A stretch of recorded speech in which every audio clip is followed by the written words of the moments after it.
Okay, let's begin the class. Today we are on Unit 9 of the Industrial Power Distribution and Illumination. And Unit 9 मा हाम्रो के छ भन्दाखेरि emergency and backup supply system for industrial plant.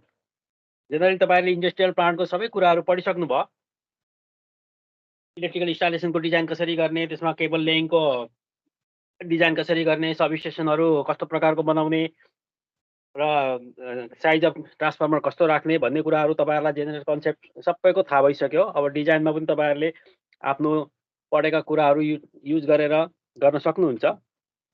र आज यो last पार्टमा आयो. Last पार्टमा सबै कुरा सकिसकेपछि अब हामीले चाहिँ इन्डस्ट्रियल प्लान्टमा सप्लाई सिस्टम जुन सर्भिस प्रोभाइडरले हामीलाई उपलब्ध गराएको हुन्छ सप्लाई सिस्टम, त्योभन्दा बाहेक यदि त्यो पावर फेलर भयो, त्यो आउटेजमा गयो भने हामीले कस्तो कस्तो प्रकारको चाहिँ सप्लाईलाई मेन्टेन गरेर राख्ने विदिन द इन्डस्ट्री भन्ने कुराहरू आयो. अब यदि सर्भिस प्रोभाइडरले प्रोभाइड गरेको सप्लाई फेलर भयो भने हामीसँग के हुनुपर्छ? इमर्जेन्सी सप्लाई सिस्टम हुनुपर्छ within the industrial plant.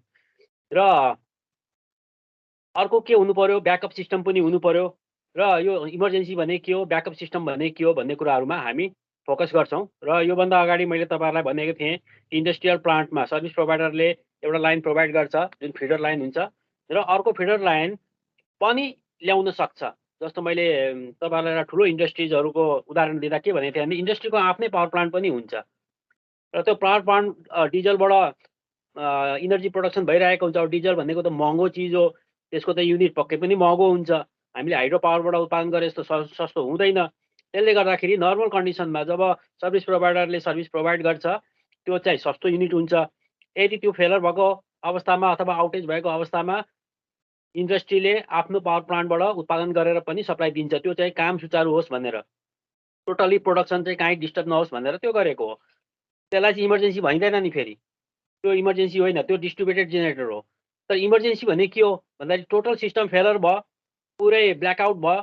Blackout भयो भने हामीले कुन कुन कुरालाई फोकस गरेर चाहिँ लाइटिङ सिस्टम दिने अथवा सप्लाई सिस्टम दिने भन्ने कुरा चाहिँ इमर्जेन्सीमा पर्छ. कुन कुन कुरालाई फोकस गर्ने? हामी सबैलाई सप्लाई दिन सक्दैनौँ, टोटली आउटेज छ भने हामीले जे कुरामा फोकस गरेर सप्लाई दिने हो त्यो चाहिँ ओभरअल जुन हामीलाई रिक्वायरमेन्ट अफ पावर हुन्छ त्योभन्दा धेरै कम हुन्छ. यो हामीले सर्टेन कुरामा मात्रै सप्लाई दिन्छौँ, that is the emergency. And backup भनेको त त्यो इमर्जेन्सी भन्दा पनि कम पावरको हुन्छ. ब्याकअप ब्याकअप भनेको एकदमै क्रिटिकल अवस्थामा भएको, जसलाई चाहिँ पावर सप्लाई अफै हुनु हुँदैन, त्यसलाई सधैँ पावर सिस्टम चाहिँ जरुरी छ. त्यो सिस्टममा दिने जुन सप्लाई छ that is called the backup supply. दुई किसिमको सप्लाई छ र यसलाई हामी डिटेलमा यसलाई स्टडी गरौँ. र ब्याट्री सप्लाई सिस्टम भन्ने के हो? पहिला ब्याट्रीको पालो आयो, ठिकै छ. ब्याट्रीकै पालोमा हामी हेरौँ, ब्याट्री सप्लाई सिस्टम पनि ब्याकअपको रूपमा हामी युज गर्न सक्छौँ, तर ब्याट्री इमर्जेन्सीको रूपमा पनि युज हुनसक्छ. त्यसले गर्दाखेरि ब्याट्रीलाई चाहिँ हामी हेरौँ ब्याट्री सप्लाई सिस्टममा के पर्छ भन्ने कुरो.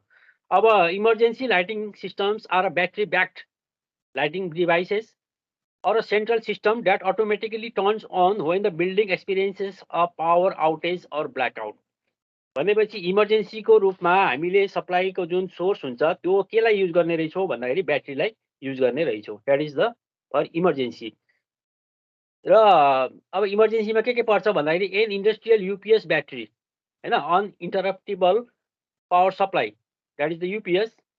अब त्यसको battery backup can be explained as a electrical appliances that provides emergency power to a load when the primary power source, most commonly the utility mains, जसलाई हामी सर्भिस प्रोभाइडरको लाइन पनि भन्छौँ, fluctuates or डिफल्ट्स or cut off, होइन, तिनटै condition हो यो. Fluctuates and default मात्रै भनेको छ. यो कट अफको कन्डिसनमा हामीले इमर्जेन्सी सिस्टमको लागि जुन लाइटिङ सिस्टम छ, यो इमर्जेन्सीमा के पर्छ भन्दाखेरि इमर्जेन्सीमा यहाँ लाइटिङ मात्रै लेखेको छ है, लाइट मात्रै दिने. जस्तो हामीलाई कुनै पनि इन्डस्ट्रीको मेसिनहरू चलाउनु छैन, हामीलाई कामलाई कन्टिन्यू गर्नु छैन, रातिको समयमा काम भइरहेछ, ब्ल्याकआउट भयो, टोटल अन्धकार छ भने हामीले रेस्क्यु त गर्नु पर्यो नि त्यहाँको वर्करहरूलाई, होइन.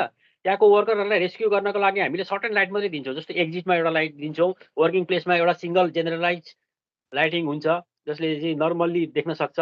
अनि त्यसपछि ओपन स्पेस हुन्छ जहाँ ग्यादरिङ गर्ने ठाउँ, होइन, कमन स्पेस. त्यो कमन स्पेसमा लाइट हुन्छ. र अर्को सेक्युरिटीमा लाइट हुन्छ बाहिर, होइन, कोही जस्तो रोबरीहरू नहोस्, कोही बर्गलरहरू रोबरी गर्ने उद्देश्यले भित्र नआओस् भनेर चाहिँ सेक्युरिटी लाइटहरू जो कम्पाउन्डको वरिपरि दिइन्छ। सर्टेन ठाउँमा मात्रै लाइटिङ सिस्टम राखिन्छ। That is called the emergency lighting system. त्यसमा मेसिनहरूमा सप्लाई दिने यसको पर्पज हुँदैन। र UPS is utilise to protect computers. अब युपिएस चाहिँ किन युज गर्छौँ? अनइन्टरप्टेबल भन्ने नि लाइन गयो, लाइन गएपछि हामीले स्विच अन पनि नगरिकन त्यो अटोमेटिकली अन हुनु पर्यो। त्यो चाहिँ किन भन्दाखेरि डाटा स्टोरेजहरू चाहिँ नहराओस् भनेर। कुनै कम्प्युटरमा काम गरिरहेछ भने कम्प्युटरको कामबाट चाहिँ sudden power supply cut off भयो भने त्यो हामीले जति काम गरेछौँ त्यो त सेभ नगरिकन त्यत्तिकै उडेर जान्छ। भनेपछि त्यो चाहिँ नहोस्। कमसेकम लाइन गयो, अब मैले सबै कुरालाई सेभ गरेर कम्प्युटर बन्द गर्नुपर्छ भन्ने समयसम्मको लागि चाहिँ अनइन्टरप्टेबल पावर सप्लाई दिइन्छ। त्यसकारण uninterruptible power supply is utilise to protect computers, data centers. किनभने इन्डस्ट्रीहरूमा डाटा सेन्टरहरू हुन्छ धेरै। अब तपाईँको इन्टरनेट थ्रु डाटाहरू one place to another place transfer गर्नुपर्ने हुन्छ। अब यो कमर्सियल कम्प्लेक्स भयो अथवा तपाईँको गभर्मेन्टल अफिसहरू पनि भयो र कतिपय बिजनेस कर्पोरेसनहरू भयो। यो यसमा चाहिँ के हुन्छ भने डाटाहरू सेभ गर्ने एउटा मोस्ट इम्पोर्टेन्ट कुरो हुन्छ। त्यसको लागि हामीलाई युपिएसको जरुरी हुन्छ। टेलिकम्युनिकेसन इक्विपमेन्टमा पनि भयो यो। From an abroad power distribution which has the capability to cause human injury, accidents, financial and data losses. धेरै कुराहरू हुने भयो यसमा। र पावर डिस्ट्रप्सनले के गर्ने भयो भन्दाखेरि वर्करहरूलाई अँध्यारोमा यताउता जान अप्ठ्यारो अवस्था हुने भयो र यदि उनीहरूलाई दुर्घटना पर्ने अवस्था भयो भने त्यहाँ इन्जुरीहरू हुने भयो, यो पनि एउटा घाटा हो। र एक्सिडेन्ट्स हुने भयो, फाइनेन्सियल लस हुने भयो, त्यसपछि डाटा लसेसहरू पनि हुने भयो। त्यसको लागि हामीलाई के चाहिन्छ? युपिएस चाहिन्छ भन्ने कुरा यो ब्याट्रीले दिने UPS. And this becomes crucial for industries getting hold of all the possible infrastructure support driven by the technology and automation. UPS battery backup not only manages IT infrastructure, IT को इन्फ्रास्ट्रक्चरलाई मात्रै यसले manage गर्दैन हैन, त्यसमा computer system पनि पर्छ, but also regulates other functions such as manufacturing and sales retail. अब sales retail भनेको चाहिँ अब यदि बिक्री वितरणको लागि कुनै स्टलहरू खुला छ भने अचानक लाइन जाँदा के हुन्छ त भन्दाखेरि अब चोरी हुनसक्छ अथवा बिग्रिन सक्छ सामानहरू भन्ने कुराहरू हो। अब रेफ्रिजरेसन कुनै कुरा चिसाएर राखेको छ भने लाइन गयो, त्यहाँ त अब के हुन्छ तातो हुन्छ, तातो भएपछि सामान बिग्रिन सक्छ। बिग्रिन सक्ने अवस्थालाई चाहिँ बचाउनको लागि हामीलाई के चाहिन्छ? तत्कालै इमर्जेन्सी सिस्टमहरू जरुरी हुन्छ।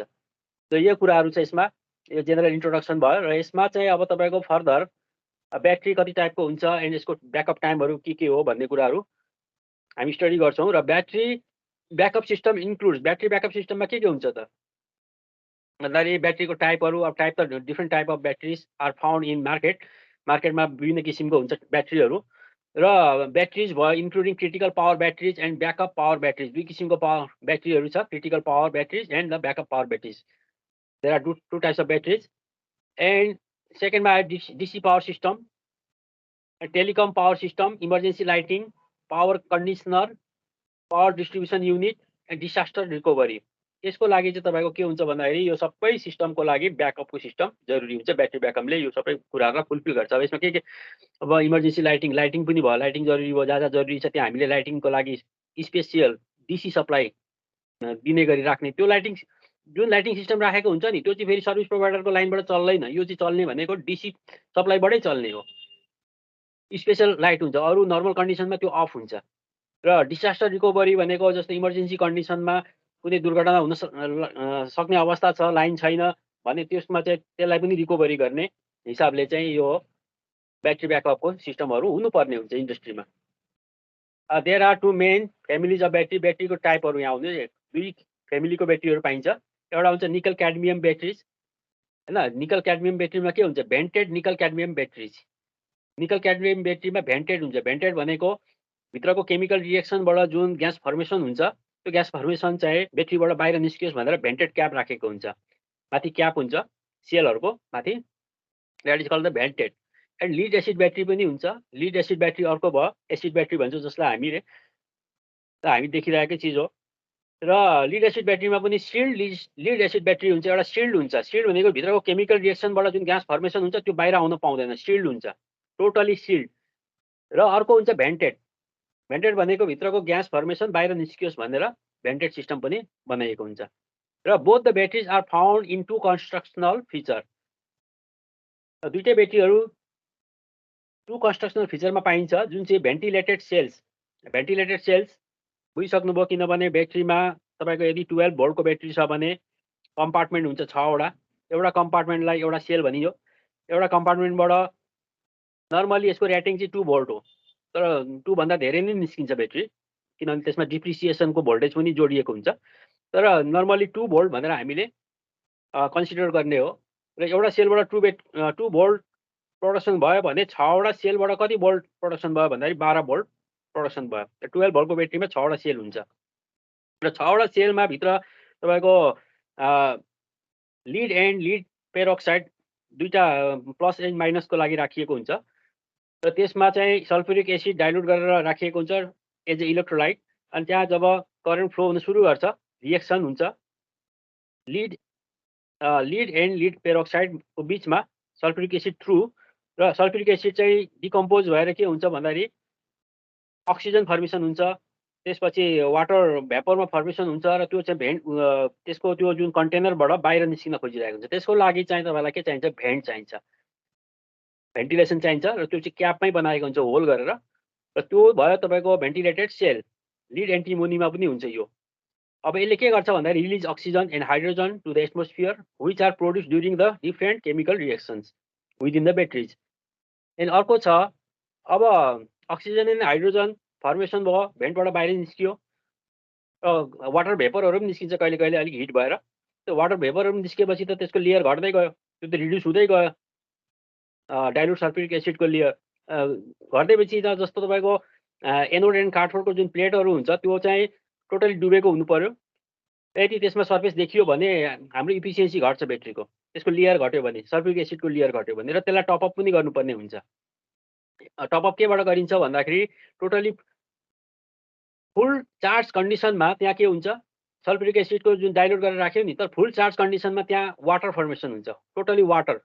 वाटर फर्मेसन हुँदाखेरि हामीले डिस्टिल्ड वाटर चाहिँ त्यसमा एड गर्नुपर्ने हुन्छ हैन। Top of the electrolyte by adding distilled और मिनरलाइज डिमिनरलाइज वाटर। त्यहाँ कुनै मिनरलाइज नभएको H2O एकदम प्योर हामी एड गर्छौँ र टपअप गरिरहन्छौँ। त्यसको लागि पनि हामीलाई के चाहियो, भेन्ट चाहियो। त्यो एउटा भयो टाइप लिड एन्टिमोनीमा। अर्को छ recombination cells, lead, pure lead और लिड टिन ब्याट्रिज। यो टाइपमा चाहिँ के छ भन्दाखेरि the gas recombination rate is 95% and they therefore do not require water to be added during service life।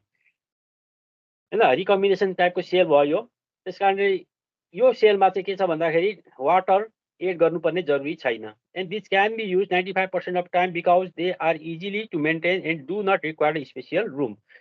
यो भनेको चाहिँ तपाईँको सेकेन्ड टाइपको भनेको रिकम्बिनेसन सेल भन्यो नि, यो चाहिँ नन भेन्टिलेटेड हो। नन भेन्टिलेटेड अघि हामीले यहाँ हेरेको थियौँ, that is the seal type. Seal टाइपमा चाहिँ हामीले वाटरलाई एड गर्नु जरुरी छैन। र अर्को छ this batteries are generally known as sealed batteries. त्यही हो, त्यसमा वाटर थप्नु पर्दैन, भित्रको रिएक्सनले भित्रै वाटरलाई आफूमै राखिरहेको हुन्छ कम्बाइन गरेर, र त्यसलाई चाहिँ बाहिरबाट थप्नु पर्दैन। त्यसको लेयर कहिले पनि घट्दैन, जतिको त्यति भइरहेको हुन्छ। अब यसमा अलिकति डाटा छ तपाईँहरूको। Sealed lead acid battery, sealed lead acid ब्याट्रीको सर्भिस लाइफ कति छ, 5 to 10 इयर्स। यो कम्प्याक्ट साइजको हुन्छ एन्ड अपरेटिङ टेम्परेचर टोलरेन्स पनि प्लस छ यसको। र plus, double plus and triple plus भनेको चाहिँ यसको कोडिङ हो, यो तल दिएको हुनुपर्ने, दिएको छैन होला सायद, र पनि त्यसलाई केही छैन। र अर्कोमा यसको frequency of maintenance, lead acid ब्याट्रीको लो छ, भेन्टेड लिड एसिडको मिडियम छ, निकल क्याडमियमको हाई। एउटा जेनरल ब्याट्रीको टाइपहरू र त्यसको चाहिँ frequency of maintenance and special room जरुरी हुन्छ कि हुँदैन, अथवा कस्ट कस्तो हुन्छ भन्ने कुराको एउटा जेनरल कम्पेरिजन हो। र कम्पेरिजनमा के भनिएको छ भन्दाखेरि सिल्ड लिड एसिड ब्याट्री र भेन्टेड लिड एसिड ब्याट्री, दुई किसिमको लिड एसिड ब्याट्री छ। र यो दुईटा ब्याट्रीमा फ्रिक्वेन्सी अफ मेन्टेनेन्स लो, सिल्डको लो हुन्छ किनभने हामीले पानी थप्नै परेन, भेन्टलाई खोल्नै परेन, अथवा भेन्टबाट निस्केको भ्यापर वरिपरि भुइँमा छरिएन। भुइँमा छरिए त्यहाँ केही न केही एसिड हुन्छ नि त, एसिडले त भुइँ बिगार्छ। अब एसिड त रिएक्सन हुन्छ हरेक चिजमा, त एसिडले भुइँ बिगार्ने भयो र त्यो मेन्टेनेन्स बढी हुने भयो। र त्यसको भ्यापरले गर्दा टर्मिनलहरूमा के हुन्छ, डिकम्पोज हुन्छ, रस्टिङ हुन्छ। त्यो रस्टिङहरूलाई पनि सफा गरिरहनु पर्ने भयो, हरेक कुरालाई मेन्टेन गरिरहनु पर्ने हुन्छ। त्यसकारण फ्रिक्वेन्सी अफ मेन्टेनेन्स लो भयो सिल्डमा चाहिँ, तर भेन्टेडमा चाहिँ मिडियम भयो, र निकेलमा त झन् धेरै जरुरी भयो। र यसलाई आउनुहोस् ब्याट्रीको यो जेनरल कम्पेरिजन हो 3 किसिमको ब्याट्रीको and the above 3 types of batteries can be installed for the backup supply system of the industries depending on the economic factor and the operating requirement of the installation with all the available service life duration. यसको आधारमा हामीले कस्तो खालको battery select गर्ने भन्ने कुराहरू depend हुन्छ। यदि हामीलाई चाहिँ रुम एकदम साँघुरो छ, रुम इन्क्लोज छ, रुममा भेन्टिलेसन छैन भने चाहिँ हामी सिल टाइप युज गर्छौँ। यदि हामीले मेन्टेन गर्न सक्छौँ, फराकिलो रुम छ, भेन्टिलेसन पनि पर्याप्त छ भने चाहिँ हामी भेन्टेड लेड एसिड ब्याट्री युज गर्छौँ। भेन्टेड लेड एसिड ब्याट्री चाहिँ के हुन्छ भन्दाखेरि अलिक सस्तो पर्छ, सस्तो हुन्छ। त्यो कारणले गर्दाखेरि त्यसको कस्तो रिक्वायरमेन्ट हामीले उपलब्ध गराउन सक्छौँ त्यसको लागि इन्डस्ट्रीमा त्यो अनुसारको हामी सेलेक्ट गर्छौँ र यसमा सेलेक्सन पनि लेखेको छ। Capacity levels and backup times may be adapted to suit the users need and selection of backup time depends on the average duration of power supply failure. कति समयसम्म पावर सप्लाई फेलर हुनसक्छ र ब्याट्रीले कति समयको लागि आफ्नो ब्याकअप सप्लाई दिनुपर्ने हो, त्यसमा डिपेन्ड हुन्छ यो backup time. And any available long lasting stand by power engine generator set. यदि त्योभन्दा बढी जरुरी भयो भने चाहिँ इमर्जेन्सीको लागि चाहिँ हामी ब्याट्री युज नगरेर के युज गर्छौँ भन्दाखेरि इन्जिन जेनेरेटर सेट युज गर्छौँ। And the type of application and according to the application, typical range generally proposed to standard backup times 10, 15 and 30 minutes. So backup time हो and the custom backup times relies on computer application. त्यसको आधारमा भयो industrial processes हैन। backup time कति दिने ब्याट्रीको भन्ने कुराहरू हो। हाई क्यापासिटीको ब्याट्री राख्नुपर्ने हुन्छ हामीलाई र ब्याट्रीको साइज पनि यसको ब्याकअप टाइममा डिपेन्ड हुन्छ। र ब्याकअप टाइम चाहिँ केमा डिपेन्ड हुन्छ भन्दाखेरि कम्प्युटर एप्लिकेसन्स, कम्प्युटरको डाटाहरू सेभ गर्नु पर्यो। लाइन गएपछि हामीले त्यसलाई सेभ गर्नलाई टाइम जति चाहिन्छ त्यो चाहिँ ब्याकअप टाइममा हामीले राख्छौँ। एन्ड इन्डस्ट्रियल प्रोसेस, यदि इन्डस्ट्रियल प्रोसेस गर्नु छ भने त्यो प्रोसेसको एउटा सर्टेन लेभलसम्म पुर्याउनको लागि हामीलाई कति टाइम जरुरी हुन्छ त्यो अनुसार हामी ब्याकअप टाइमहरू राख्छौँ। र इन्स्टलेसन अफ ब्याट्री कसरी गर्ने भन्दाखेरि यहाँ 3 टाइप्स छ। एउटा छ seal type and house in the UPS cabinet. Seal टाइपलाई हामीले क्याबिनेटमा राख्छौँ, सिल टाइपलाई फ्री क्याबिनेटमा पनि राख्छौँ। एन्ड भेन्टेड और सिल टाइप हैन, भेन्टेड जेनरली सिल टाइप त हामीले जहाँ राख्दा पनि भयो, फरक परेन। तर भेन्टेड टाइपलाई चाहिँ हामीले स्पेसल ठाउँमा राख्नुपर्छ, जुन चाहिँ ऱ्याक माउन्टेड भनियो। ऱ्याक माउन्टेड भनेको त्यहाँ चाहिँ जुन इभापोरेसन भइरहेको हुन्छ, अक्सिजन हाइड्रोजन जुन फर्मेसन भइरहेको हुन्छ त्यो चाहिँ टोटली भेन्टेड हुने किसिमले कोठामा पनि नरहोस्, तर त्यो चाहिँ कोठाबाट बाहिर जाओस् र फ्रेस एयरहरू त्यहाँ आइरहोस् भन्ने किसिमले चाहिँ हामीले के गर्नु पर्यो, ब्याट्रीको इन्स्टलेसन गर्नु पर्यो, ब्याट्रीलाई राख्नु पर्यो। अब यसको विभिन्न टाइपहरू दिएको छ, जस्तो 3A मा चाहिँ ओन सेल्समा राख्ने, यसको डायग्राम पनि दिएको छ यहाँ। सेल्समा कसरी राख्ने, जस्तो एउटा यो कपबोर्ड भयो, कपबोर्डमा 3टा लेयर भयो भने त्यहाँ ब्याट्रीहरू हामी 3टा लेयरमा राख्छौँ। ओन सेल्स भयो। यो चाहिँ इन्क्लोज टाइप, जस्तो सिल टाइपलाई चाहिँ यसरी राख्न सक्छौँ हामी र ढोका बन्द गर्न पनि सक्छौँ, किन सिल टाइपमा कुनै पनि इभापोरेसन हुँदैन। र अर्को टायर माउन्टिङ, टायर माउन्टिङ यहाँ छ। टायर माउन्टिङको केसमा के हुन्छ भन्दाखेरि हामीले ब्याट्रीहरूलाई यसरी ल्याडर टाइप एरेन्जमेन्टमा राख्छौँ। यस्तो टाइपमा चाहिँ इभापोरेसन भयो अथवा अक्सिजन हाइड्रोजन फर्मेसन भयो, एसिडकै इभापोरेसन भयो भने पनि त्यसलाई चाहिँ हामीले राम्ररी भेन्टिलेट गर्न सक्छौँ। र यसमा यो कन्डिसनमा चाहिँ तपाईँको जुन भेन्टेड क्याप हुन्छ त्यो क्याप खोलेर हामीले डिस्टिल वाटरहरू पनि एड गर्न सक्छौँ। Level checking and filling are made easy in this case. And क्याबिनेटमा पनि राख्न सक्छौँ हामी, यो ओपनली स्पेस छ, यसमा कुनै इन्क्लोज डोरहरू छैन। यो पनि अनभेन्टेड टाइप ब्याट्रीहरूको लागि युजफुल हुन्छ। And this installation method is suitable for seal battery, seal ब्याट्रीको लागि पनि सुटेबल हुन्छ। And it is easy to implement and offer maximum safety. र सिल ब्याट्रीको लागि पनि भयो र अनभेन्टेडको लागि त माथि दिएको छ यही तरिकाले। तर यसमा पनि हामीले अनभेन्टेडमै पनि भेन्टेड टाइपमा पनि हामीले यो एरेन्जमेन्टमा राख्न सक्छौँ। तर हाम्रो मेन उद्देश्य के हुनु पर्यो भन्दाखेरि त्यसको इभापोरेसन जुन छ त्यो चाहिँ इजिली बाहिर लाने हुन सक्नु पर्यो र फ्रेस एयर चाहिँ भित्र आउन सक्ने हुनु पर्यो। यहाँसम्म छ ब्याट्रीको हामीले मेन्टेनेन्स गर्ने र त्यसको इन्स्टलेसन कसरी गर्ने भन्ने विषयमा। र यसपछि आउनुहोस् कनेक्सन कसरी गर्ने, ब्याट्रीको कनेक्सन भने there are 2 methods of battery connections. One connection is series and another connection is parallel. र ब्याट्रीलाई सिरिजमा पनि हामी कनेक्सन गर्न सक्छौँ, प्यारलल पनि गर्न सक्छौँ। र सिरिज किन गर्ने भन्ने कुरा आउँछ। जस्तो एउटा ब्याट्री छ त्यसको पावर छ सर्टेन, हैन। पावर केमा मेजर गर्छौँ भन्दाखेरि ब्याट्रीको पावर दुईटा उसमा मेजर गर्छौँ हामी। दुईटा यसको स्ट्यान्डर्ड हुन्छ पावर मेजरमेन्ट गर्ने। एउटा मेजरमेन्ट गर्छौँ हामी त्यसको भोल्टेज र त्यसले दिने करेन्ट, र अर्को छ त्यसको करेन्ट एन्ड त्यो करेन्ट चाहिँ फ्लो गर्ने सर्टेन टाइम, हैन। कति टाइमसम्म त्यसले सर्टेन एमाउन्ट अफ करेन्टलाई फ्लो गरिरहन सक्छ भन्ने कुरो चाहिँ त्यसको रेटिङ हुन्छ। And when we need to double the voltage, यदि हामीले भोल्टेजलाई बढाउनु पर्यो भने ब्याट्रीलाई कुन एरेन्जमेन्टमा राख्छौँ भन्दा सिरिज एरेन्जमेन्टमा। जस्तो 12 भोल्टको ब्याट्री छ र अर्को पनि 12 भोल्टको ब्याट्री छ भने त्यसलाई हामीले सिरिजमा कनेक्सन गऱ्यौँ भने 12 + 12 कति भयो? 24, हैन। अब अझै हामीलाई 36 चाहियो भने फेरि 12 सिरिजमै कनेक्सन गर्छौँ, 36 चाहियो। यसो गर्दाखेरि चाहिँ के हुन्छ, भोल्टेज चाहिँ डबल भयो तर करेन्ट त सेम फ्लो भइरहेछ र त्यसको आवर अफ फ्लोइङ पनि सेम हुने भयो, भोल्टेज मात्रै बढ्ने भयो। आवर अफ फ्लोइङ जुन एएच भन्यो हामीले, एम्पियर एन्ड आवर, यो चाहिँ सेम हुने भयो किनभने सिरिजमा एउटै करेन्ट फ्लो हुन्छ टोटल ब्याट्रीबाट। त्यो कारणले गर्दाखेरि यदि हामीलाई सेम एम्पियर आवरमा भोल्टेज बढाउनु पर्ने छ भन्ने चाहिँ हामीले सिरिजमा कनेक्सन गर्छौँ। र यसको कनेक्सन गर्ने तरिका पनि दिएको छ यहाँ। पोजिटिभ टर्मिनल र त्यसपछि त्यसको नेगेटिभबाट अर्को पोजिटिभ, अर्को नेगेटिभबाट पोजिटिभ गर्दै हामीले सिरिजमा कनेक्सन गर्छौँ। This is the series connection of battery. र अर्को छ जस्तो यसमा चाहिँ एउटा एक्जाम्पल पनि दिएको छ। For example, if we have 12 volt and 200 AH, 200 AH भनेको नि, जस्तो 200 AH भनेको 200 एम्पियरसम्म करेन्ट फ्लो गर्न सक्छ। 200 एम्पियर करेन्ट फ्लो हुन्छ, त्यो कति घन्टाको लागि हुन्छ? ओन्ली 1 आवरको लागि हुन्छ। यदि 100 एम्पियर फ्लो भयो भने त्यो कति घन्टाको लागि हुन्छ? 2 आवर्सको लागि हुन्छ, हैन। 100 ampere into 2 hours, that is the 200 AH।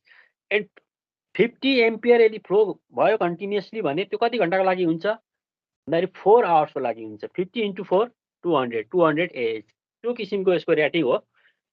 And 200 AH our battery, and we need a 24 volt system for the installation. Simply both the batteries are connected in series where we will get 24 volt and same ampere out rating 200 AH. 200 AH नै जरुरी छ त voltage बढाउनु पर्यो भने चाहिँ हामी सिरिजमा connection गर्छौं। And the battery discharge slowly in series connection. Series connection मा ब्याट्री slowly discharge हुन्छ as compared to parallel batteries connection. Parallel को भन्दा सिरिजमा स्लोली डिस्चार्ज हुने रहेछ। र प्यारलल के को लागि गर्छौं हामी?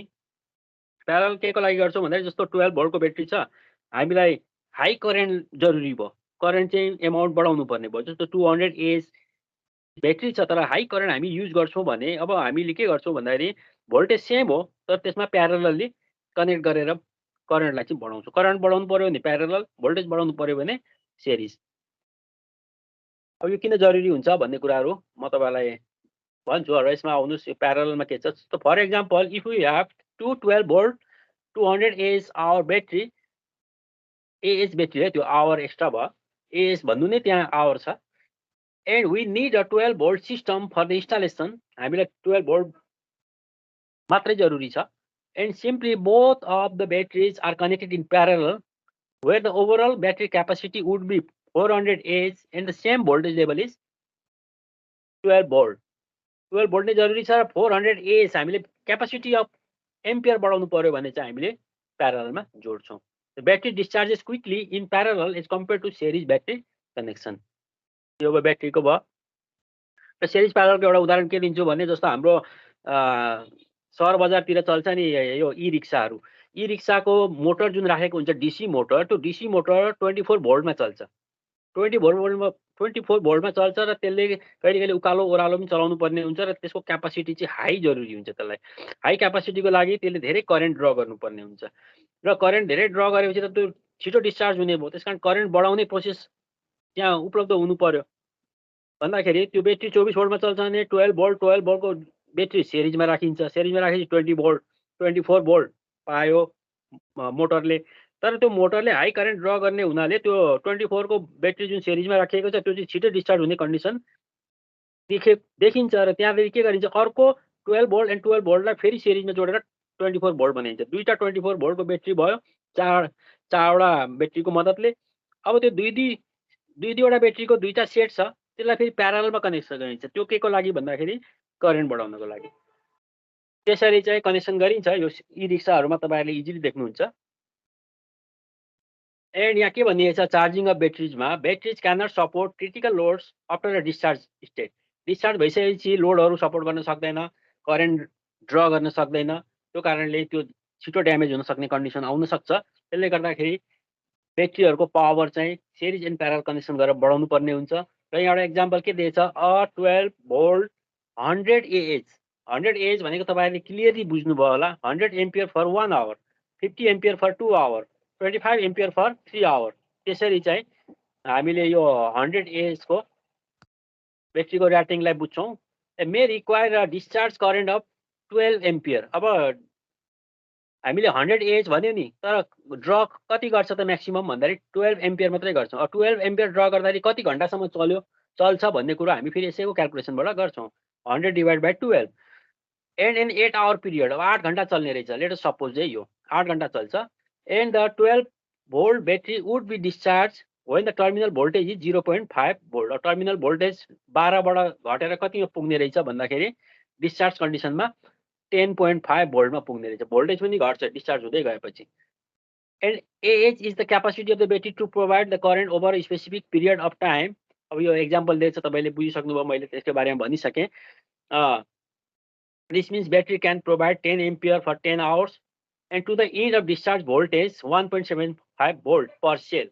6वटा कम्पार्टमेन्ट हुन्छ, 6वटा सेल हुन्छ। एउटा सेलले 2 भोल्ट दिनुपर्ने हो। चार्ज कन्डिसनमा 2.5 भोल्टसम्म दिन्छ, तर डिस्चार्ज कन्डिसनमा चाहिँ 2 बाट पनि घटेर 1.75 भोल्टमा पुग्ने रहेछ। र 12 volt battery with a capacity of 500 H battery allows energy store of the approximately. अब यहाँ दिएको छ इनर्जी स्टोर कति गर्छ भन्ने कुरो। 12 भोल्ट ब्याट्रीले 500 एच ब्याट्री यदि त्यसको रेटिङ हो भने त्यसको इनर्जी स्टोर कति हुन्छ, त्यो अर्को क्यापासिटी है, यो अर्को पावर हो यसको। र 100 AH into 12 volt, that means the 1200 WH watt आवरमा पनि दिएको छ यसको टोटल क्यापासिटी। त्यस कारण यो अर्को रेटिङ हो वाट आवर भन्ने, र यो क्यापासिटीलाई पनि बुझ्नुपर्छ। एन्ड अब यहाँसम्म बुझ्नुभयो तपाईँहरूले भने ब्याट्रीको सिस्टम हो यो series parallel connection and its rating. And there are 3 common methods of charging a battery. अब टोटल डिस्चार्ज भयो भने यसको 3वटा मेथड छ। एउटा कन्स्ट्यान्ट भोल्टेज मेथड, अर्को constant current method, and a combination of constant voltage constant current with or without a smart charging circuit. योभन्दा अगाडि यसमा एउटा तपाईँलाई सानो न्युमेरिकल प्रब्लम थियो, त्यो यसमा मैले एट्याच गरिदिँदो रहेछु। म त्यो तपाईँलाई देखाइदिन्छु। यो जस्तो calculate the ampere hour efficiency हैन। अब ब्याट्रीको एम्पियर आवर इफिसियन्सी क्याल्कुलेट गर्नु र वाट आवर इफिसियन्सी क्याल्कुलेट गर्नु। अब इफिसियन्सी भन्ने के हो त भन्दाखेरि इफिसियन्सी भनेको output divide by input into 100 अथवा आउटपुट डिभाइड बाई इनपुट मात्रै भन्दा पनि भयो हैन। That is the ampere hour efficiency भनेको एम्पियर आवरको आउटपुट डिभाइड बाई एम्पियर आवरको इनपुट।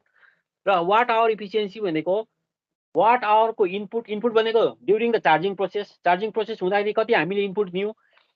एन्ड आउटपुट भनेको चाहिँ के हो भन्दाखेरि डिस्चार्जिङ प्रोसेस जहाँ लोडमा काम गरिरहेछ, डिस्चार्जिङ प्रोसेसमा जुन आउटपुट आइरहेछ त्यो चाहिँ त्यसको डिभिजन के भयो, इफिसियन्सी। अब इफिसियन्सीको लागि यहाँ सर्टेन दिएको छ, जस्तो सेकेन्डरी सेल भनेको छ नि, which is discharge at the uniform rate of 30 ampere for 6 hour at an average terminal voltage of 2 volt भनेको एउटा सेलको भोल्टेज है यो। And it is then charge at a uniform rate of 40 ampere for 5 hour to restore it to its original condition. The terminal voltage during charging is 2.5 voltage. यो condition दिएको छ। यो कन्डिसनमा चाहिँ अब तपाईँले के बुझ्नु पर्यो, यसमा इनपुट पनि दिएको छ। चार्जिङ भनेको इनपुट हो, डिस्चार्जिङ भनेको आउटपुट हो। र टु क्याल्कुलेट एज इफिसियन्सी, अब यो कन्डिसन चाहिँ के को लागि भन्दाखेरि तपाईँको पर सेलको लागि हो। ब्याट्रीको पर सेलको लागि 2 भोल्ट भनेर 2.5 भोल्ट भनेपछि पर सेलकै लागि हो यो। र हामीले एज इनपुट भनेर माथिको क्वेसन अनुसार के निकाल्छौँ भन्दाखेरि एम्पियर इज कति एम्पियर थियो, 40 ampere input, charge at a uniform rate of भनेछ नि, चार्ज इनपुट भयो नि त त्यो। 40 ampere for 5 hours, that is the 200 AH, that is the input. And output भनेको 30 ampere for the 6 hours, that is the 180 AH. भनेपछि input पनि आयो, आउटपुट पनि भयो। त्यस कारण एएच इफिसियन्सी कति हुने भयो भन्दाखेरि output divide by input, that means 0.9, that means the 90% efficiency एचमा आयो र डब्लुएचमा चाहिँ कति आयो भन्दाखेरि डब्लुएचको केसमा हेर्नु है, डब्लुएच इनपुट भनेको चाहिँ 40 एम्पियर थियो, 2.5 भोल्टेज छ टर्मिनलमा, into 5 hours, that is equal to 500 WH भयो।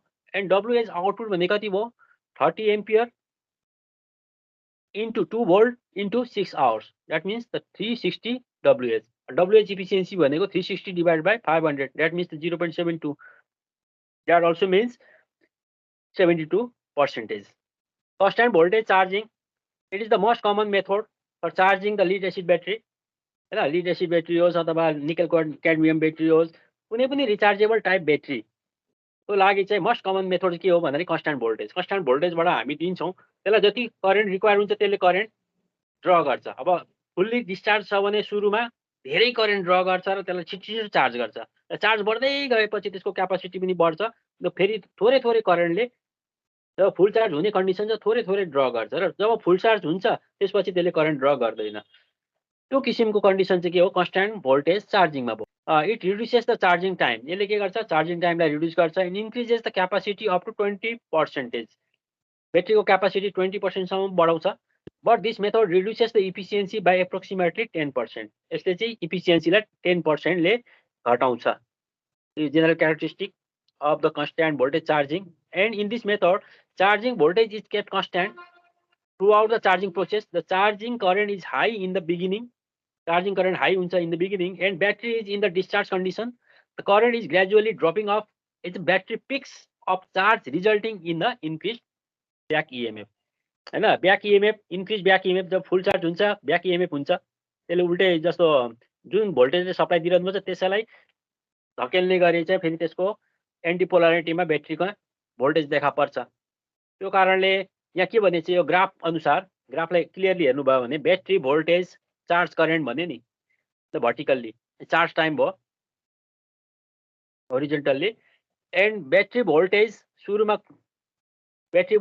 कम भोल्टेज छ, कम भोल्टेज बढ्दै जान्छ, चार्ज करेन्ट फिक्स छ, सर्ट एन्ड करेन्ट फ्लो भयो, र ब्याट्री भोल्टेज बढ्दै बढ्दै बढ्दै बढ्दै गएर जब म्याच भयो, केसँग म्याच भयो भन्दाखेरि सप्लाईको भोल्टेज र ब्याट्रीको भोल्टेजसँग म्याच भयो। म्याच हुने कन्डिसन भयो भने अब त्यो के भयो, त्यसपछि चाहिँ ब्याट्री भोल्टेज बढेर जान्छ र कन्स्ट्यान्ट भोल्टेज देखा पर्छ, किनभने यसको त सर्टेन लिमिटै हुन्छ। त्यसपछि ब्याट्री करेन्ट चाहिँ यो फुल चार्ज हुने कन्डिसनमा फेरि घटेर मिनिमम हुन्छ।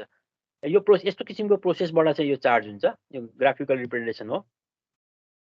र advantage of charging voltage are it allows the cell and different capacities and at the different degree of discharge to be charge.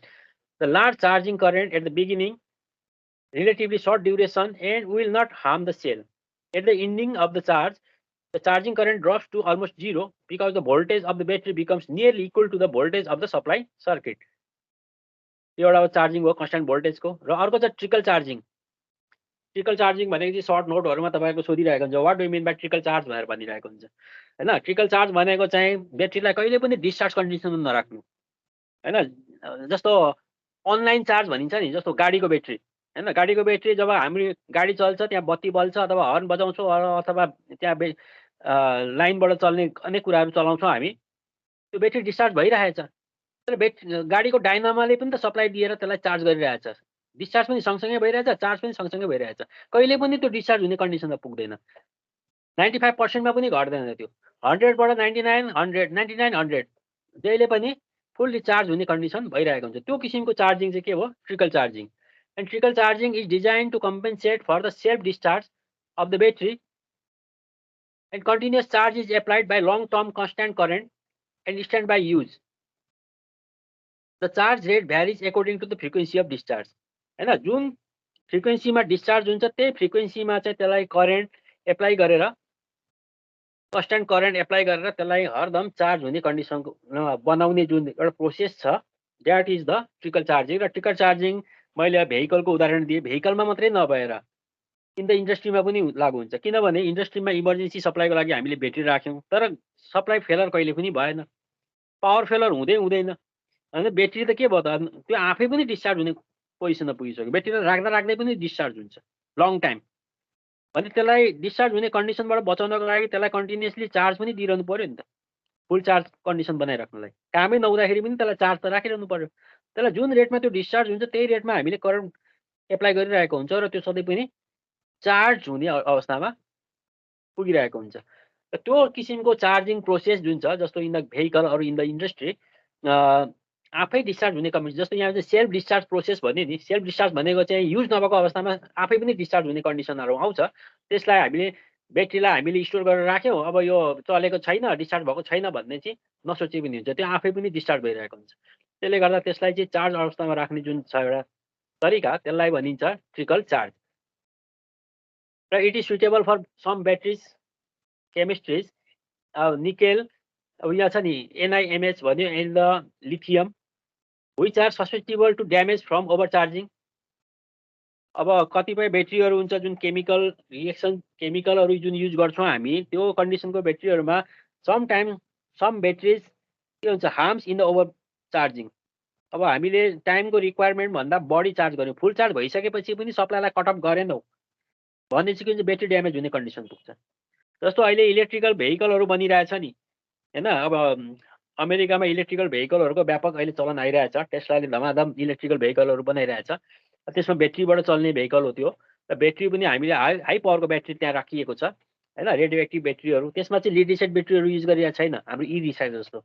ई रिक्सामा जुन लिड एसिड ब्याट्री युज गर्छौँ, र त्यस्तो कारहरूमा चाहिँ हाई रेडियो एक्टिभ टाइप ब्याट्रीहरू, त्यो चाहिँ radio active मेटेरियलहरू बनेको हुन्छ, high क्यापासिटीको हैन, NiMH, लिथियम हैन, यस्ता किसिमका ब्याट्रीहरू हुन्छ। त्यो ब्याट्रीहरूको के हुन्छ भन्दाखेरि रिक्वायरमेन्ट भन्दा बढी चार्ज गरेपछि ब्याट्री ड्यामेज हुने कन्डिसनहरू हुन्छ। किनभने हिट भएपछि के हुन्छ, रेडियो एक्टिभ मेटेरियलहरू चाहिँ ब्रस्ट हुन सक्ने कन्डिसनहरू आउँछ। त्यो कारणले गर्दाखेरि हामीले ओभर चार्ज गर्नुपर्ने अवस्था बनाउनु हुँदैन। जब फुल चार्ज भयो त्यो कट अफ हुने सिस्टमहरू बनाउनु पर्ने हुन्छ। त्यसले गर्दाखेरि यो ट्रिकल चार्जिङहरू चाहिँ हामी त्यस्तो खालको ब्याट्रीहरूमा युज हुँदैन भनिरहेछ, किनभने कन्टिन्युअस करेन्टले हामीले लङ टर्म सप्लाई दिइराख्यौँ भने त त्यो त्यसै पनि ब्याट्रीहरू चाहिँ ड्यामेज हुन जान्छ भनेको हो।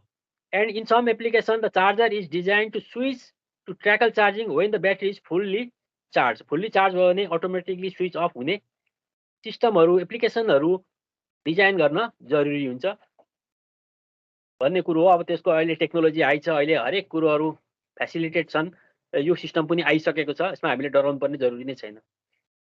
र अर्को छ lead acid battery can tolerate over charging. Lead acid ब्याट्रीले चाहिँ ओभर चार्जिङ पनि टोलरेट गर्छ अरे, as long as the water is checked. As charging tends to make the water evaporate and the rate is low enough, thus the trickle charger was designed to charge at such a slow rate it could be connected for a long period of time to counter the self-discharge during the storage, and any currents that may be drawn from it when connected, such as a car, flashlight, and portable tools that are not run much हैन। अब त्यो त्यति चलेको छैन, आफै discharge हुने condition छ भने अटोमेटिकली कट अफ हुने हिसाबले हामीले कन्टिन्युअस करेन्ट दिएर, स्लो करेन्ट दिएर त्यसलाई चार्जको कन्डिसनमा राखिराख्न सक्छौँ। That condition is called trickle charging. गाडीहरूमा पनि हुन्छ त्यो, अटोमेटिकली अब केही रेटमा त्यो डिस्चार्ज भइरहेको प्रोसेसलाई गाडीको डाइनामो, गाडी चल्दाखेरि डाइनामो पनि चलिरहेको हुन्छ र डाइनामाले अटोमेटिकली सप्लाई दिइरहेको हुन्छ, त्यो सिस्टम राखिएको हुन्छ। र यसदेखि बाहेक अर्को छ float charge, float voltage. Float voltage भने के हो? In the charging process the battery and the load are permanently connected in parallel across the DC charging source and held a constant voltage below the battery's upper voltage level. The use for emergency power backup system mainly used with lead acid batteries. That is the float voltage. न float voltage भनेको चाहिँ हामीले दिएको constant voltage छ नि, त्यो भन्दा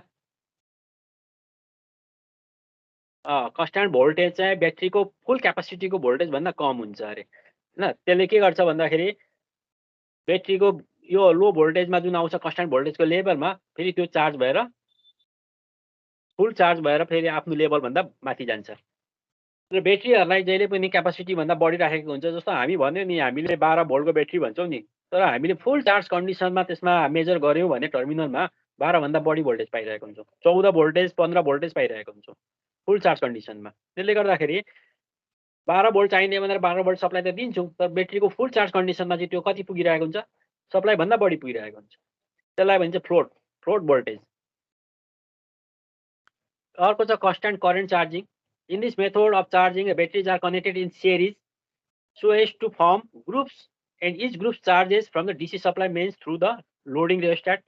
The number of charging in each group depends on the charging circuit voltage, which should not be less than 2.7 volt per cell.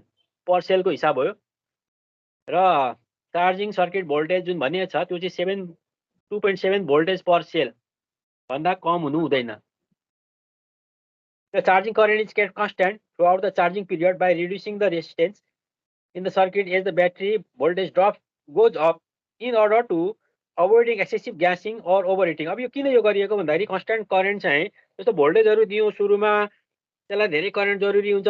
Constant भोल्टेजको टर्ममा धेरै करेन्टहरू तान्छ. धेरै करेन्ट तान्नु भने के हो, केमिकल रिएक्सन छिटो हुनु हो, छिटो चार्ज हुने प्रोसेस हो त्यो. केमिकल रिएक्सन छिटो हुँदाखेरि के हुन्छ त, हिट हुन्छ, इभोपरेट हुन्छ हैन, हाइड्रोजन अक्सिजन फर्मेसनहरू छिटो हुन्छ, सल्फ्युरिक एसिडको फ्युम्सहरू पनि बाहिर निस्किन्छ, त्यसले इन्भाइरोमेन्टमा हार्म गर्छ. त्यो किसिमको कन्डिसनबाट बचाउनको लागि के दिन्छ भन्दाखेरि कन्स्ट्यान्ट करेन्ट चार्जिङ गरिन्छ. त्यसले चाहिँ थोरै करेन्ट र कन्स्ट्यान्ट करेन्टले त्यसले कन्टिन्युअसली चार्ज गर्छ, तर त्यसलाई के लाग्छ, लामो समय लाग्छ, धेरै समय लाग्छ. र and initial charging of approximately high current and finishing rate of the low current, त्यो चाहिँ ओभरहिटिङको केस हो. And in this method the charge current is approximately 1/8 of its ampere rating हैन. जस्तो 8/1 भाग मात्रै दिइन्छ त्यो करेन्ट त्यसको रेटिङ भन्दा. जस्तो एउटा ब्याट्री छ 100 AH को, त्यसलाई हामीले म्याक्सिमम 20 एम्पियरसम्मको लागि युज गर्ने गरी भनेर ल्यायौँ हामीले. अनि 20 एम्पियर भन्दा 8/1 भाग भन्ने चाहिँ कति भयो भन्दा 2 एम्पियर हैन, 2 एम्पियर मात्रै दिइन्छ. 2 एम्पियर करेन्ट दिएर त्यसलाई लङ टर्ममा चार्ज गरिन्छ.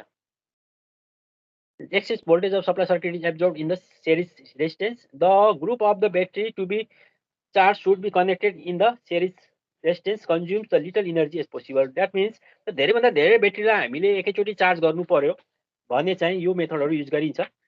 धेरै ब्याट्रीहरूलाई प्यारलली कनेक्सन गरेर करेन्टलाई डिभाइड गरिदिने र अलिकति लङ टर्म राखेर चार्ज गर्ने. त्यो भयो भने ग्यासेस फर्मेसन भएन, इभापोरेसन भएन र चार्ज पनि फुल्ली भयो र ब्याट्रीहरू छिटो बिग्रिँदैन. यो कन्डिसनमा छिटो रिएक्सन नभएर बिस्तारै रिएक्सन भयो भने त्यसको पार्टिकलहरू आयन्सहरू छुट्टिएर रेसिड्यू भएर बटममा जाँदैन. त्यो कारणले पनि यो चाहिँ अलिकति इफेक्टिभ छ. र यो यसमा चाहिँ यसको ग्राफ छ. ग्राफमा के भयो भन्दाखेरि ब्याट्री भोल्टेज भयो, चार्ज करेन्ट कन्स्ट्यान्ट भयो, र ब्याट्री फुल चार्ज भएर ओभर आफ्नो लिमिटमा पुगिसक्दाखेरि पनि यसको करेन्ट चाहिँ के हुन्छ, सेम हुन्छ हैन, जहिले पनि करेन्ट सेम हुन्छ. In this case the current carrying capacity of series resistance should be greater than the equal to required charging current, otherwise the resistance will overheat and burn out. Resistance जुन राख्छौँ current लिमिटको लागि त्यो पनि हुनु पर्यो, charging करेन्टको requirement अनुसार हुनु पर्यो, नभए त्यो ओभरहिट हुन्छ. And the group of batteries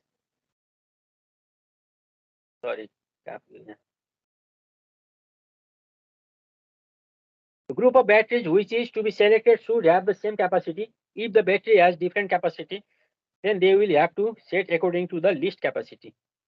हैन, अब ग्रुप अफ ब्याट्री सेम क्यापासिटीको हुनु पर्यो अनि इक्वल करेन्टहरू डिस्ट्रिब्युट हुन्छ. नभए फरक क्यापासिटीको भयो भने त्यसपछि के हुन्छ, कुनैमा धेरै करेन्ट फ्लो भइरहेको हुन्छ, कुनैमा थोरै करेन्ट फ्लो भइरहेको हुन्छ, र जहाँ करेन्ट जति जरुरी हुन्छ त्यहाँ त्यति करेन्ट फ्लो नभएर म्याक्सिमम करेन्ट चाहिँ फेरि जरुरतभन्दा बढी करेन्ट अर्को ब्याट्रीबाट फ्लो भइरहेको हुन्छ. त्यो पनि हामीले अभोइड गर्नुपर्ने हुन्छ in the case of constant current चार्जिङमा. र अर्को छ कन्स्ट्यान्ट भोल्टेज कन्स्ट्यान्ट करेन्ट, दुईटैको कम्बिनेसन पनि बनाउन सक्छौँ हामी. त्यो दुईटैको कम्बिनेसन भनेको चाहिँ अघिको दुईटाको कन्स्ट्यान्ट भोल्टेज एन्ड कन्स्ट्यान्ट करेन्टको चार्जिङ हो. And in this combination of two methods charger limit of amount of current to a preset level until the battery reaches the preset voltage level. The current then reduces as the voltage becomes fully charged. दुईटैको कम्बिनेसनमा पनि हामीले यो constant current and constant voltage charge गर्न सक्छौँ. अब यो कुन ब्याट्रीको लागि use हुन्छ भन्दाखेरि lead and lithium based chargers operate on constant current constant voltage charging processes. र यसमा त्यो छ, यो तपाईँहरूको थ्योरी पार्ट हो, हेरेर पनि बुझिहाल्नुहुन्छ. Lead acid battery maintenance rules, अब मेन्टेनेन्सको रुलहरू छ यहाँ सर्टेन, त्यो तपाईँहरूले आफै हेर्नु होला हैन. डिस्टिल वाटर थपिरहने, भेन्टलाई चेक गर्ने, रिचार्ज गर्ने, रिचार्ज कन्डिसनहरू बनाउने, ड्यामेज चाहिँ छैन चेक गर्ने, ब्याट्रीलाई विदाउट चार्जिङ नराख्ने, फ्रिज भनेको चाहिँ लङ टर्मसम्म विदाउट चार्जिङ राख्नु त्यो पनि राम्रो कुरो होइन. अनि यसको टेम्परेचर मेन्टेन गरिराख्ने, ब्याट्री 1.7 भोल्ट पर सेलभन्दा तल जान नदिने, यो चाहिँ एउटा मेन्टेनेन्सको प्रक्रिया हो। यहाँसम्म चाहिँ ब्याट्री ब्याकअपको, ब्याट्रीको चाहिँ मेन्टेनेन्स एन्ड रिपेयर अथवा त्यसको चाहिँ सेलेक्सनको प्रोसेस चाहिँ माथि छ। र यसपछि आउनुहोस् इमर्जेन्सी। इमर्जेन्सी मैले फर्स्टमै भनेको थिएँ र इमर्जेन्सीको लागि जेनरल मैले कन्सेप्ट तपाईँहरूलाई भनिसकेँ। इमर्जेन्सी केमा युज गर्छौँ सप्लाई भन्ने कुराहरू हो। र इमर्जेन्सी केको लागि युज गरिन्छ? In the event of a main generating system failure, an emergency supply of electricity is required for essential service. Many buildings such as hospitals, airports, data centers, water and sewage facilities, fueling stations, and communication and transportation systems require some sort of alternative power to ultimately save lives during the event of crisis. हैन, अब जब event of crisis हुन्छ, emergency condition हुन्छ, urgency हुन्छ, त्यो कन्डिसनमा के छ, हामीलाई supply system चाहिँ एकदमै इमर्जेन्सी दिनुपर्ने हुन्छ। कुनै विकल्प नहुँदाखेरि पनि हामीले ब्याकअपबाट त्यसलाई सप्लाई मेन्टेन हुने गरी राख्नुपर्ने हुन्छ। That is the emergency. र इमर्जेन्सीको लगभग काम हुँदैन, एकदमै क्रिटिकल अवस्थामा मात्रै काम हुने, अरू बेला यो आइडियल हुन्छ। आइडियल हुन्छ, यसको काम हुँदैन। त्यही भएर यो डिस्चार्ज हुन सक्छ भनेर चाहिँ ट्रिकल चार्जिङहरूको मेथड ल्याएको हो। र यसमा सर्टेन छ आर्टिकल्स। नेपाल इलेक्ट्रिसिटी यो काउन्सिलले चाहिँ के गर्छ भन्दाखेरि यो के हो, इमर्जेन्सी केलाई हामीले डिफाइन गर्ने भन्ने कुराहरू चाहिँ हाम्रो गभर्मेन्टले नै रुल बनाइदिएको हुन्छ। त्यो गभर्मेन्टको रुल अनुसार, रेगुलेसन अनुसार इमर्जेन्सी भने के हो भन्दाखेरि legally required and classed as emergency by municipal, state, federal or other courts or by any government agency having jurisdiction. It is intended to automatically supply illumination. Automatically supply हुने illumination power or both to designated areas, हैन, certain एरियाजहरू छ त्यहाँ power जुनसुकै कन्डिसनमा भइरहनु पर्छ।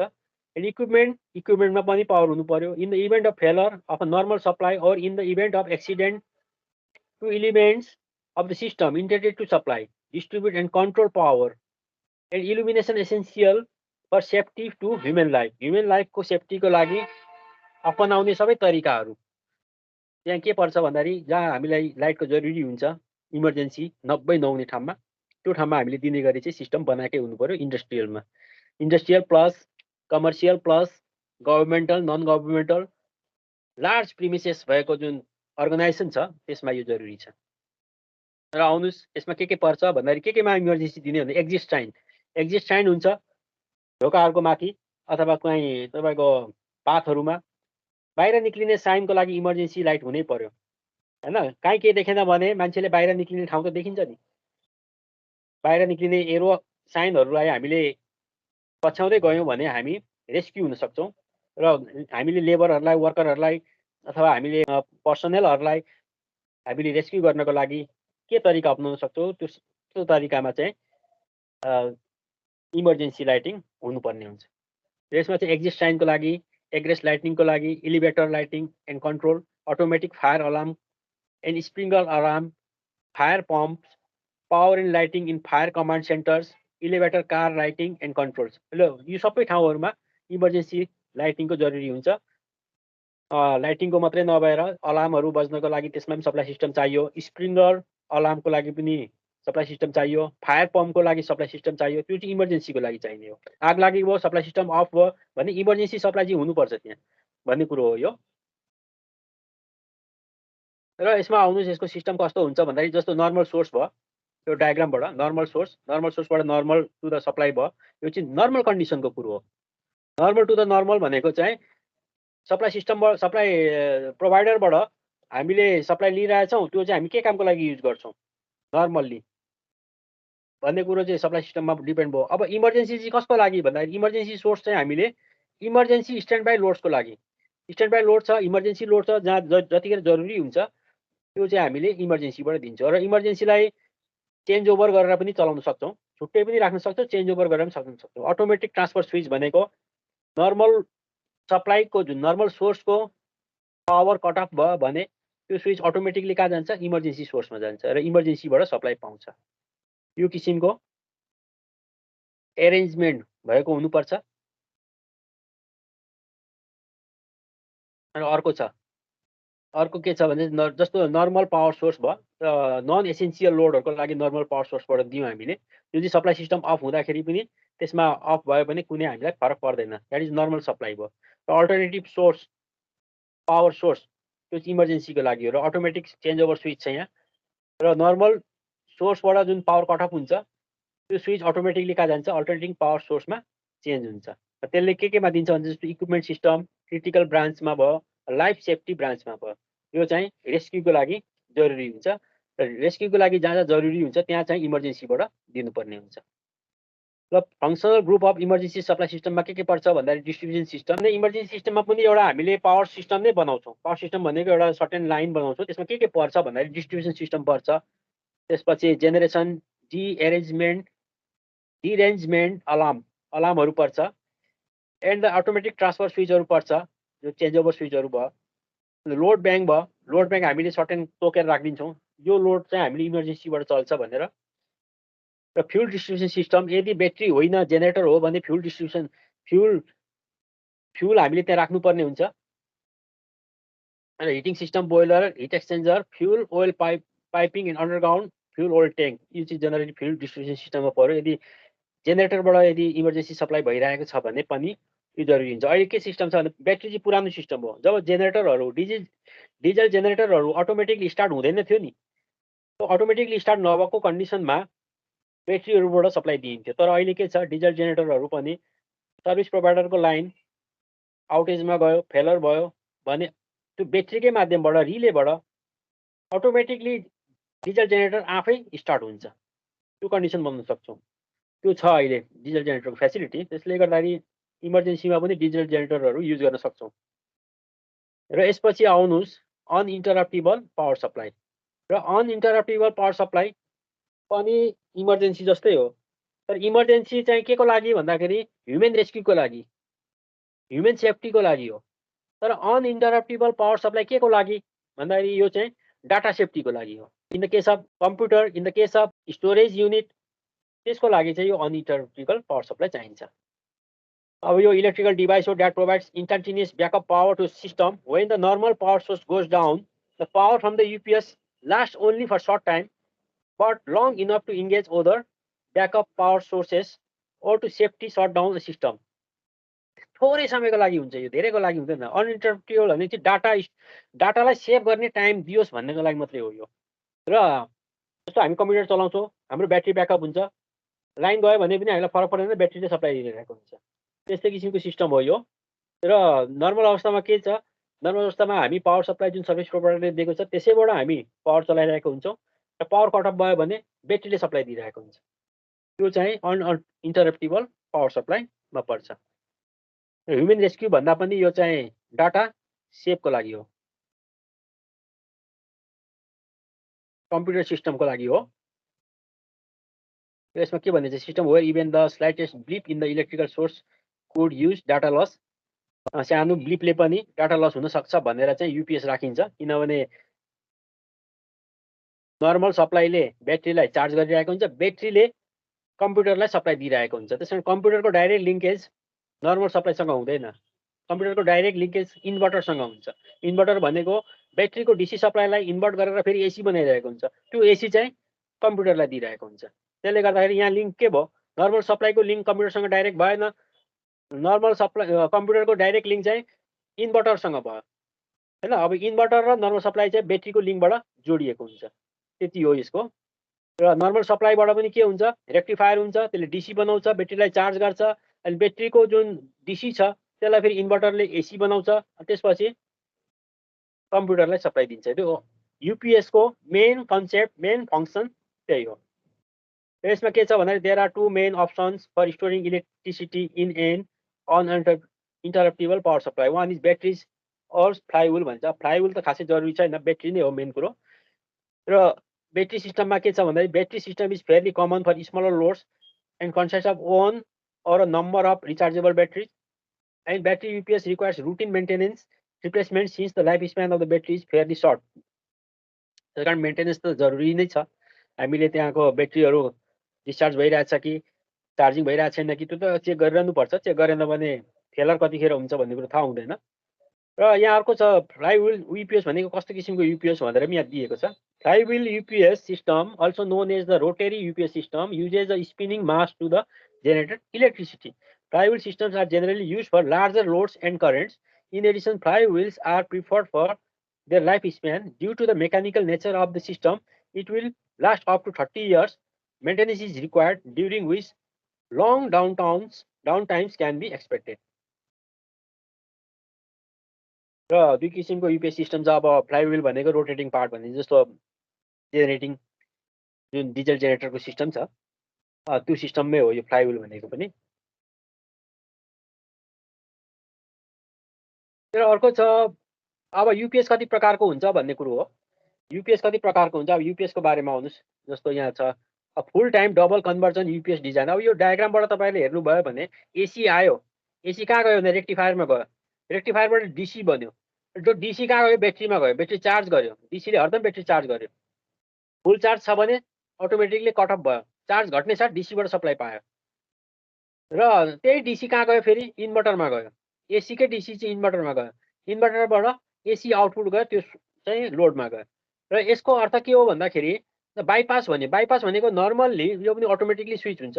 Bypass किन गरिन्छ भन्दाखेरि यदि नर्मल सप्लाई छँदैछ, एसी इन छँदैछ भने यो रेक्टिफायर एन्ड इन्भर्टरमा सप्लाई जाँदैन, त्यो चाहिँ बाइपास भएर डाइरेक्ट टु द लोड जान्छ। र डिसी भएर इन्भर्टरसम्म ब्याट्री त चार्ज भइरहेकै हुन्छ। इन्भर्टरबाट इन्भर्ट भएर एसी बन्दैन, त्यो जरुरी छैन, त्यहाँ स्विच अर्को पनि हुनुपर्छ। यहाँ एसपिडी भन्ने छ नि, त्यसले कन्ट्रोल गर्ने हो, surge protection device. SPD surge protection device रहेछ, ओभर भोल्टेजको केसमा चाहिँ प्रोटेक्सन गर्नको लागि एरेस्टरहरू राखेको हुन्छ त्यहाँ। र अर्को छ तपाईँको यो बाइपासले चाहिँ के गर्यो भन्दाखेरि नर्मल कन्डिसनमा इन्भर्टरबाट सप्लाई नदिकन बाइपासबाट सप्लाई दियो लोडलाई। तर जेनरली जब एसी इन कट अफ हुन्छ, फेलर हुन्छ, त्यो बेलामा चाहिँ बाइपास त अब अफ कन्डिसनमै भयो जस्तो भयो, बाइपासमा त कुनै सप्लाई हुँदैन। त्यो सप्लाई कहाँ जान्छ भन्दाखेरि रेक्टिफायर टु द डिसी पनि सप्लाई छैन। नर्मली फेलर भएको कन्डिसनमा चाहिँ इन्भर्टरले एसी बनाउँछ र त्यो एसी चाहिँ लोडमा जान्छ, यो भयो नर्मल कन्डिसन। र यो first type of UPS is voltage and frequency dependent UPS भयो। र इन्डिपेन्डेन्ट है, भोल्टेज एन्ड फ्रिक्वेन्सी इन्डिपेन्डेन्ट। र voltage and frequency independent UPS system are called dual or double conversion because incoming AC is rectified to DC and keeps battery charged and drive the inverter. The inverter recreates steady AC power to run the IT equipment. अब IT को लागि भनेर चाहिँ नै यो युपिएसहरु राखिन्छ generally. र when power fails the battery drives the inverter, मैले भनेकै कुरो हो। र यो चाहिँ फर्स्ट टाइप अफ युपिएस। र अर्को छ voltage independent. Voltage independent a true line interactive UPS have the control output voltage but the same output frequency as the input, हैन। अघिको चाहिँ फ्रिक्वेन्सी इन्डिपेन्डेन्ट भयो, जुनसुकै फ्रिक्वेन्सी इनपुट दियो भने पनि आउटपुटमा हामीलाई जुन जरुरी छ त्यो राख्न सक्ने भयो। र भोल्टेज इन्डिपेन्डेन्ट भयो, भोल्टेजको हाम्रो रिक्वायरमेन्ट कुन छ त्यसको आधारमा हामी युपिएसलाई चाहिँ आउटपुट चाहिँ निकाल्न सक्ने भयो, that is the voltage independent. Frequency independence is rarely a concern with the power in developed countries. The utility power feeds directly to the output and IT equipment, and the rectifier keeps the batteries charged. The inverter is parallel with the output and compensating the voltage dips and acting as an active filter for power spikes and harmonics. यो भयो यो किसिमको। अघिको bypass के थियो, of थियो, bypass थिएन। अब यसमा चाहिँ बाइपास पनि हुने भयो, बाइपास कन्डिसन पनि भयो। यो अघिको चाहिँ बाइपास अफ भएको रहेछ, त्यो लाइन सर्किट नदिएको पनि हुन्थ्यो, दिएको रहेछ। बाइपासबाट गर्ने सिस्टममा चाहिँ यो पर्दैन रहेछ। बाइपास अफ भन्यो नि, बाइपास नभएको भनेको हो यो। बाइपास नभएको चाहिँ भोल्टेज एन्ड फ्रिक्वेन्सी इन्डिपेन्डेन्ट भयो। बाइपास भएको चाहिँ के भयो, भोल्टेज इन्डिपेन्डेन्ट भयो। बाइपास भएको हो, बाइपास पनि छ। नर्मल सोर्समा नर्मल सप्लाईमा बाइपासबाट लाइन गयो, inverter rectifier and inverter use भएन। र नर्मल सोर्स कट अफ भएको बेला चाहिँ इन्भर्टरले आउटपुटमा सप्लाई दियो। This is called the voltage independent. दुई किसिमको भयो। र अर्को छ यहाँ line interactive UPS when utility power fails. Utility power fail हुँदाखेरि ब्याट्रीबाट डिसी हुँदै इन्भर्टरबाट एसी आउटमा दिएको, यो युटिलिटी फेलरको कन्डिसनमा चाहिँ यसरी काम गर्छ भनेर देखाएको हो। एन्ड भोल्टेज एन्ड फ्रिक्वेन्सी डिपेन्डेन्टमा चाहिँ कस्तो रहेछ भन्दाखेरि यो किसिमको रहेछ। अब यसमा एसी इन भयो, रेक्टिफायर भयो, ब्याट्री भयो, इन्भर्टर भयो, बाइपास भयो। र यहाँ छ यसले के भन्यो भन्दाखेरि यसको केसमा चाहिँ नर्मल सप्लाई भएको बेला इन्भर्टरबाट सप्लाई नै जाँदैन, only supply from normal supply हैन। नर्मल सप्लाईबाट बाइपास हुँदै टोटल टु द लोड गयो, इन्भर्टरबाट त्यसले टचै गरेन। यो भयो नर्मल्ली एउटा केस, यो एउटा केस भयो। कतिवटा केस छ एउटा केस भयो। र यदि युटिलिटी सप्लाई फेलर भयो भने ब्याट्रीबाट इन्भर्टर हुँदै लोडमा जान्छ, यो स्विच अन हुने भयो। यो कन्डिसनमा एउटा केस भयो। अर्को केस भयो माथिको केसहरू। माथिको केसमा के भयो भन्दाखेरि युटिलिटी सप्लाई फेलर भयो भने ब्याट्रीदेखि इन्भर्टर हुँदै लोडमा गयो। यो चाहिँ नर्मल कन्डिसनमा लोडमा इन्भर्टरबाट सधैँ गइरहेको हुन्छ। सप्लाई दियो भने पनि नर्मल सप्लाई भएको बेला पनि इन्भर्टरबाट लोडमा गइरहेकै हुन्छ। यो सप्लाई कट अफ भएको बेला बाइपासमा सप्लाई भएन, त्यसकारण इन्भर्टरबाट गयो। र यदि नर्मल सप्लाई छ भने चाहिँ के भयो, बाइपासबाट पनि गयो, इन्भर्टरबाट पनि गयो, दुईटैबाट गयो, दुईटै मिक्स भएर लोडमा गयो। यो दुईटा कन्डिसन भयो। र अर्को कन्डिसन भनेको यो कन्डिसन हो। यो कन्डिसनमा के छ भन्दाखेरि अब यसमा नर्मल कन्डिसनमा नर्मल सप्लाई छ भने, युटिलिटीको सप्लाई छ भने त्यो रेक्टिफायरमा ब्याट्रीलाई चार्ज गरेर इन्भर्टरसम्म हुन्छ र इन्भर्टरबाटै बनेको एसी चाहिँ लोडमा गइरहेको हुन्छ। त्यसमा कुनै बाइपासको चान्सै छैन। र यदि युटिलिटीको सप्लाई छैन भने पनि ब्याट्रीबाट इन्भर्टर हुँदै लोडमा पुगिरहेको हुन्छ। तीन किसिमको यसको एरेन्जमेन्ट भयो युपिएसको। तीन किसिमको एरेन्जमेन्टलाई बुझ्नुहोस् र तीन किसिमको एरेन्जमेन्टको एक्जाममा आयो भने त्यसरी नै तीन किसिमको एरेन्जमेन्टबाटै तपाईँहरूले तीन किसिमको हुनसक्छ भनेर एक्सप्लेन गर्नुपर्ने हुन्छ। र मैले जेनरली भन्दै यसको कन्सेप्ट। र यसमा advantage and disadvantage of UPS छ। Advantage to using UPS include no delay between switching from the primary power source to the UPS. यो एडभान्टेज भयो। Can better support critical instruments compare to generators. Generator भन्दा पनि के जेनेरेटरलाई time लाग्न सक्छ नि। Switching on हुनु पर्यो, रिले अन हुनु पर्यो, स्टार्टिङ प्रोसेस हुनु पर्यो, भोल्टेज पिकमा पुग्नु पर्यो हैन। त्यसको जेनेरेटरको अनेक प्रोसेस छ। एकैचोटि त्यसले आफ्नो रेटेड भोल्टेज मेन्टेन नगर्न सक्ला, करेन्ट मेन्टेन नगर्न सक्ला जेनेरेटरको केसमा। तर ब्याट्रीको केसमा के भयो, ब्याट्रीको केसमा त हरदम इन्भर्टर त जोडिरहेकै हुन्छ, एसी त सप्लाई पाइरहेकै हुन्छ र नर्मल सप्लाई अफ भएको बेला पनि यसमा कुनै इन्टरप्सन हुँदैन। त्यो फाइदा भयो नि त्यसमा। त्यसले गर्दाखेरि ब्याट्री ब्याकअपको जुन युपिएस छ that has got some advantages and consumers can choose the type of size of UPS depending on the amount of power they need to supply to a device. And UPS are silent पनि भयो हैन। अब जेनेरेटरले noise गर्छ, यसले गर्दैन। जेनेरेटरले smoke create गर्छ, यसले गर्दैन। जेनेरेटरमा डस्ट एन्ड डट हुन्छ, यसमा हुँदैन। सफा हो, यो क्लिन छ। धेरै कुराहरू यसमा फाइदाजनक छ। And maintenance and UPS system is cheaper compare to generator. Generator भन्दा युपिएसमा के फाइदा छ भन्ने कुराहरू हो। तर युपिएसले धेरै पावर दिन सक्दैन, त्यो चाहिँ एउटा डिसएडभान्टेज हो। अब डिसएडभान्टेजमा के छ, inability to run heavy appliances.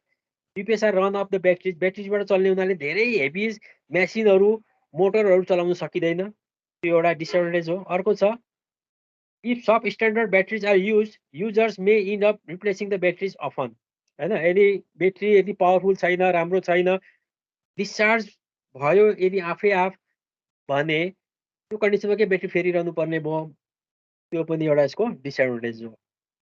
And UPS may need professional installation. युपिएसको लागि एउटा प्रोफेसनल इन्स्टलेसन चाहिन्छ, एउटा त्यसको बारेमा जान्ने मान्छे हामीले हायर गरेर त्यसलाई रेगुलरली मेन्टेन गरिरहनु पर्ने जरुरी हुन्छ।